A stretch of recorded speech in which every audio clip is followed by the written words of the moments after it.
So welcome to another Adobe Flash video tutorial. Here we are working on animating a banner, and we've already done quite a bit of animation. But if you had more elements that needed to come into the page after you've already designed certain parts, and you want to continue to add more elements like you see in this example here. So for example, the very first two things we had really were just the one oval shape and then the words power up. But if you were looking to add more elements, like you see here, I've added another oval shape there, then this tutorial is going to show you how you would continue to add more elements to your animation. And this too is also why we had the original background be available for more than just the 12 frames per second, because we were intending to add more features or more shapes and so forth to our banner.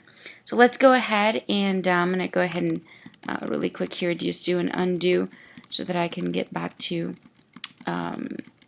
where we left off, which was where we had just had our background shapes and text, and we had finished that animation.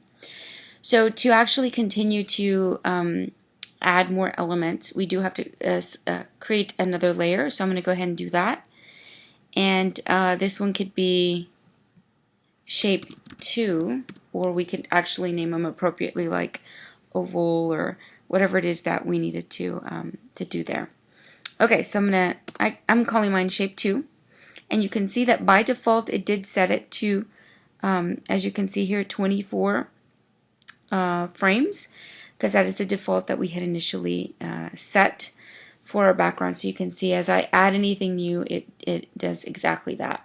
You can also see that there are currently no shapes or elements or graphics or symbols on there because of this little symbol right here, which is currently set to a white, meaning that it is blank. There is nothing on there so far. Alright, since we already have our symbols created, we created those earlier, we can go ahead and simply just drag and drop them in to our stage. And I actually want it off the stage because we're going to actually bring it in into the stage as we animate it. So I'm going to bring it off the stage. You'll notice down here at the bottom it did now turn it to black, and then it filled this section here as well. It's no longer just white, so it did actually fill it.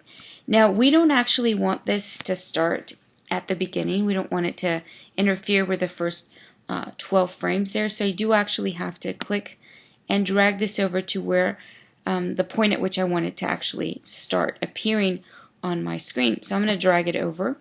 I want to share with you what just happened here. Under this layer, because I dragged that frame content over, you'll notice that it put in a blank keyframe for me automatically. Very similar to what we did when we set up our background. It was just a blank keyframe. What that's doing for me is almost like creating a space here so that my actual oval doesn't appear until this frame that where I basically drag this to. That means this is the starting point, but this is just a blank keyframe that's like a holder, placeholder. You have to have these, otherwise everything would start at frame 1. So it had to put this in here automatically for us. Okay. Alright, but now that we have this item here that starts at this frame here, I do actually want to create the animation, so I would go to Insert and then Motion Tween. Turns it to blue, letting me know it has that motion tween. And by frame 24, I do actually want to move this up to the very top here of where I would want that to appear. And those steps are exactly the same steps that we used to create the motion tween when we first created our first shape as well as our first text. Alright, so let's take a look and see what we've created here. Okay, I'm going to go ahead and hit the play button down here at the bottom. And you can see that both shapes went through there. Let me play it again. So shape 1 and then shape 2 back to back.